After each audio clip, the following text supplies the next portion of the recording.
සුබ දවසක් කියලා පිළිගන්නවා බොහොමත් ආදරයෙන් මගේ channel එකට ඔයාලා ඔක්කොලම අද දිනාවේ ළඟ එන අවුරුදු කාලයට ගැලපෙන බොහොමත්ම පහසුවෙන් ලස්සනට හදන්න පුළුවන් ඉතාමත්ම රසවත් රෙසිපි එකක්.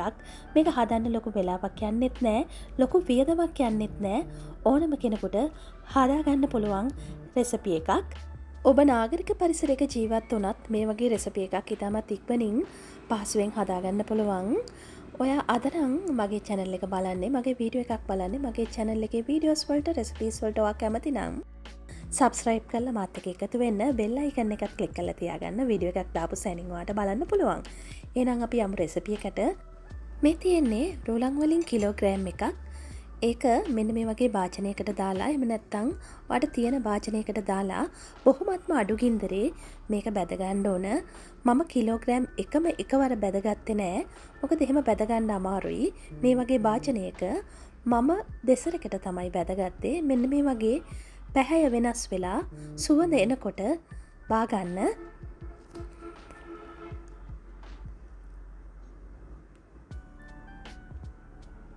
අනිත් ටිකත් මම ඒ විදියටම බැදලා වාජනයට දාගත්තා.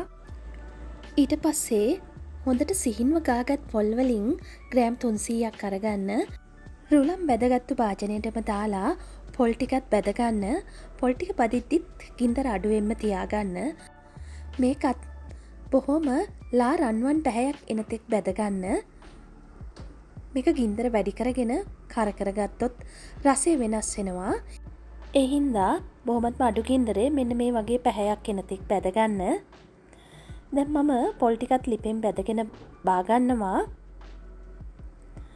ඊට පස්සේ මේක අපි කපන්නට ඔයාට ඕනම කේක් හදන ට්‍රේ එකක් ගන්න පුළුවන්. කිලෝග්‍රෑම් එකක් නිසා ටිකක් ලොකු එකක් ගන්න. මම ඔයිල් පේපර් එකක් දාගත්තේ මේ තැටිය ඩැමේජ් වෙයි කියන බයට. මේකට ඔයිල් පේපර්ස් දාගන්න අවශ්‍යම නැහැ. ඊට පස්සේ සීනිත් කිලෝග්‍රෑම් එකක් අරගන්නවා. මම සීනි කෝප්ප භාගයක් තමයි මේක කැරමල් වෙන්න දාගන්නේ. ඔයාට මේක ගොඩාක් පැහැයට ගන්න ඕන නම් සීනි වලින් ග්‍රෑම් 400ක්වත් කැරමල් කරගන්න වෙනවා. මම සාමාන්‍ය පැහැයකට ගන්න හින්දා සීනි කෝප්ප භාගයක් කැරමල් කරගත්තාම ප්‍රමාණවත්. කැරමල් කරගත්තු සීනි වලට උණු වතුර කෝප්ප 2.5ක් එකතු කරන්න. එකතු කරලා හොඳට දිය කරගන්න. ඉතුරු සීනි ටිකක් දාලා හොඳට දිය කරගන්න. පැණි ටික උණු වනතුරු එක දිගටම හැඳි ගාමින් මික්ස් කරගන්න. ඊට පස්සේ මෙන්න මේ වගේ බුබුලු දාගෙන එනකොට අපේ පැණි ටික උණු වෙලා තියෙන්නේ. ඊට පස්සේ අපි ඕනනම් හැන්දෙන් පොඩ්ඩක් උඩට අරගෙන බැලුවොත් මේක නූලක් වගේ පහළට වැටෙනවා. ඒ වගේ අවස්ථාවේදී අපි මේක ලිපෙන් බාගෙන විනාඩි 3ක් විතර මේක නිවෙන්නට තියන්න. ඊට පස්සේ මේක පොඩි වෙලාවක් නිවුනට පස්සේ අපි මේකට එකතු කරගන්නවා ඉස්සෙල්ලම පොල් ටික. රුලන් ටික එකතු කරන්නට කලින් රෝලන් මේස හැඳි දෙකක් විතර අයිනෙන් අරන් තියාගන්න. පොල් ටික එකතු කරගෙන ඊට පස්සේ අපි එකතු කරගන්නවා අපි බැදගත්තු රුලන් ටික. මේ තියෙන්නේ කජු පොඩියට කපාගත් කොප භාගයක් බැදලා තමයි අරගෙන තියෙන්නේ. වැනිලත් ඒ හැඳි දෙකක් විතර එකතු කරගන්න. එකතු කරගෙන මේක හොඳට කවලම් කරගන්න.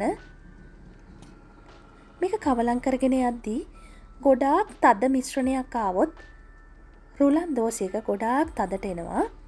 සාමාන්‍ය මම මේ වගේ ගන්නට ආවොත් එහෙම ගොඩක් හයිය නැතුව රුලන් දෝසයක හදාගන්න පුළුවන්. මේක හොඳට මික්ස් කරගෙන අපි කලින් හදාගත්තු ට්‍රේ එකට අපි දාගන්නවා. හදන්න අවශ්‍ය සියලුම ඉන්ග්‍රීඩියන්ට්ස් ටික ඔයාට ඉන්ෆෝ බොක්ස් එකෙන් ගන්න පුළුවන්. දැන් අපි මෙන්න මේ පදමට මික්ස් කරගත්තට පස්සේ අපි මේ ටික ට්‍රේ එකට දාගන්නවා. පොඩ්ඩක් රස්නේ පිටින්ම දාගන්න. ඊට පස්සේ මෙන්න මේ විදියට හොඳටම තුනී කරගන්න. මේක ඇලෙනවා නම් එහෙම ඔයිල් ටිකක් හරි බටර් ටිකක් හරි දාගන්න. දාගෙන මේක හොඳටම තුනී කරගන්න. මම කලින් බැදපු රුලන් වලින් මේස හැඳි දෙකක් විතර අයින් කරගත්තා. ඒ ටික උඩට දාගෙන මෙන්න මේ විදියට ලෙවල් කරගනිද්දී හරි ලස්සන පෙනුමකට එනවා. වාට පේනවා ඇති වෙන රුලන් දෝසි වගේ නෙමෙයි. මේ රුලන් දෝසියක හරි නීට් එකට ලෙවල් කරගන්න පුළුවන්. ඊට පස්සේ මේක මෙන්න මේ විදියට නීට් කරගෙන මම රුලන් දෝසියක කපන්නට කලින් ගොඩක් වෙලාවට අපේ කපන අයට පිළිවෙලකට මේක එක ප්‍රමාණයකට ගන්න අමාරුයි. ඒ හින්දා පොඩ්ඩක් ඉස්සෙල්ලා ඇඳ ගන්නවා. ඊට පස්සේ තමයි කපන්නේ. මේ ඔක්කොම ඉතාමත් ඉක්මනට කරගන්න ඕන. ඊට පස්සේ මෙන්න මේ ආකාරයට අපි රුලන් දෝසි ටික කපා ගන්නවා. කපාගෙන මම උඩට තල ටිකක් මික්ස් කර ගන්නවා. මික්ස් කරගෙන පොඩ්ඩක් විතර අතින් තද කර ගන්නවා. ඔයාට මේක කලින් දාගන්නත් පුළුවන්. ඔයාට මේක අවශ්‍යම දෙයක් නෙමෙයි. අවශ්‍ය නම් පමණක් දාගන්න.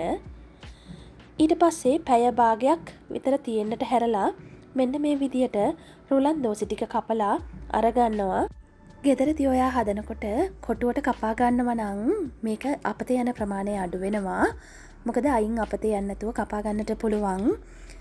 මම මේක ලස්සන හින්දායි මේ විදියට කපා ගත්තේ. ඊට පස්සේ අපි මේ ටික එක එක කෑල්ල හිමිහිට වෙන් කර ගන්න ඕන. රුලන් කිලෝයකින් මේ වගේ උසට මේ වගේ ලොකුවට රුලන් දෝසි කෑලි 50ක් විතර ඔයාට හදාගන්නට පුළුවන්. ළඟ ඉන සිංහල අවුරුද්දට ඔයාට හදන්න පුළුවන් පහසු රෙසිපි එකක් මේක. මේ විදියට අපි රුලන් දෝසි ටික කපා ගත්තා. මේ තියෙන්නේ අපි කපාගත්තු ලස්සන රුලන් දෝසි ටික. අපි රස බලමු. මේ විදියට ඉතාමත් ඉක්මනට තද ගතියක් නැතුව මේක කඩා ගන්නට පුළුවන්. හරිම රසයි. ඔයත් හදලා try කරලා බලන්න. සුබ දවසක් ගිහිල්ලා එන්න.